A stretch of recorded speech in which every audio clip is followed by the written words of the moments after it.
দর্শক আসসালামু আলাইকুম। এটা কোন জায়গার দৃশ্যটা যদি চিনা থাকে, পরিচিত থাকে, অবশ্যই কমেন্টসে জানাবেন। আমার কাছে মনে হচ্ছে যে আমরা কেন যে এই যে মানে খাবার খেয়াই আনলিমিটেড যে ভাত নেওয়ার নিয়মটা, সেটা আমরা একটু কম করে নেই, নষ্ট না করি। আসলে নষ্ট করলে দেখা যাচ্ছে অনেক ভাত নষ্ট হয়। তো এই জিনিসগুলো আমরা মাথায় রাখি না। আমরা কি করি, মানে ফ্রি ফাইলে যেভাবে যা পারি না তা নিয়ে বসে থাকি, পরে অবশেষে ফেলেই দিতে হয়। যে ফেলে দিবেন যে ভাতটি অন্য একটা মানুষ খেতে পারে, ভাতের জন্য যে কাহাকার পারাপাড়ি, দয়া করে কেউ ভাতটি নষ্ট করবেন না।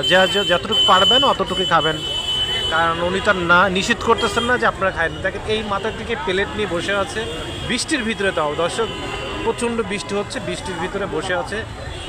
আপনি দেখেন এভাবে দাঁড়িয়ে কোনো হোটেলে এভাবে পরিবেশে খায় কি না আমার জানা নেই, তবে দেখেন যেভাবে পারছে সেখানে বসে বসে মিজান ভাইয়ের ভাতের হোটেলে খাওয়া দাওয়া করতেছে। সবাই ভালো থাকবেন, সুস্থ থাকবেন।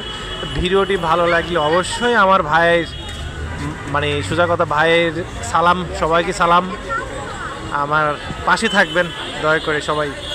যেহেতু আমি নতুন মানুষ, অনেকেই বুঝি না, আপনারা সহযোগিতা করলেই আমি ভালো কিছু করতে পারবো আশা রাখি।